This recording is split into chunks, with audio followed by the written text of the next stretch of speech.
Hi, this is Megan Krause, and this is my communication chart for EDL856 Module 8.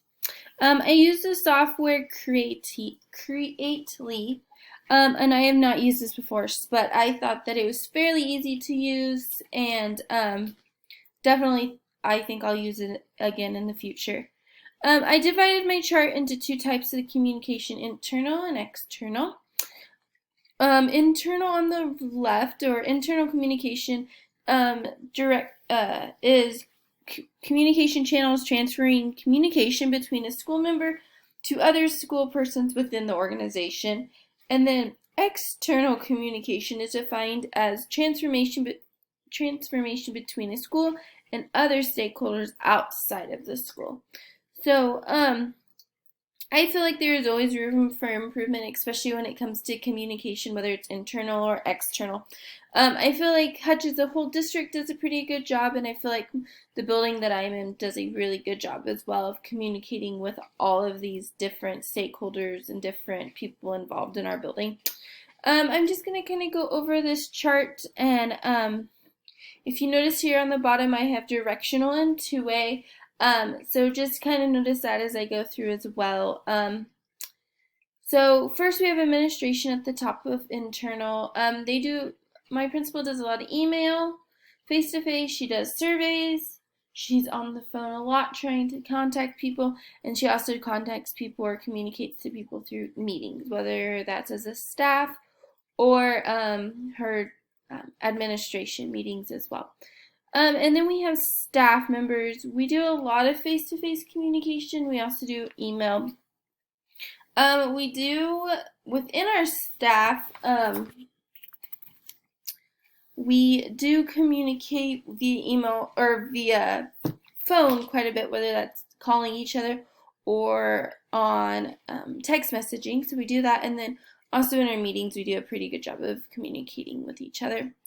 And then we have our students, and they use a lot of face-to-face, mostly face-to-face communication, but then we also use Google Classroom in some of our upper grades. Our 4th, 5th, and 6th use a lot of Google Classroom, so especially here with the last couple months with all the COVID stuff. So, and then we have the Board of Education. They use email a lot. Face-to-face, not as much as email, but they do.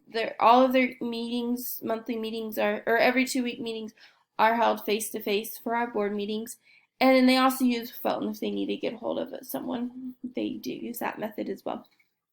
And then moving over to external communication. First of all, at the top we have our parents. We do email them a lot about different activities and that sort of thing. We do contact them if we're having an assembly or that sort of thing and their child is involved or getting an award. We do that in phone. We do face-to-face, which again, underneath we do that with our parent-teacher conferences, but we also, every day we try to, during our pickup line at the end of the day, classroom teachers do a good job of communicating face-to-face with our parents as well. And then we have started using Facebook a lot more here recently to communicate. We seem like our parents like to communicate via Facebook or via Messenger, Facebook Messenger. So we feel like that's slowly rising in popularity of how to contact our parents. Our partners or community partners, we communicate with them a lot on phone or via Facebook, just because we found that that's the easiest.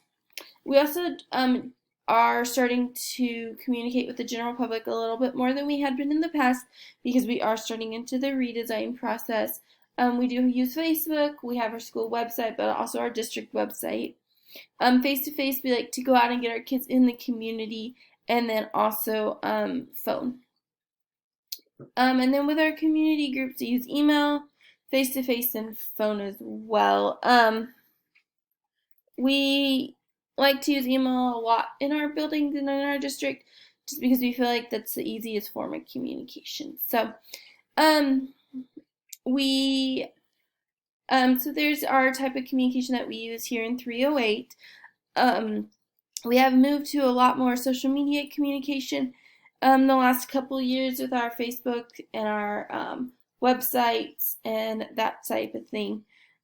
We still do a lot of emailing and a lot of phone calls, but we do use face-to-face and Facebook quite a bit. especially here with all this COVID stuff going on. So, hope you enjoyed. Thanks.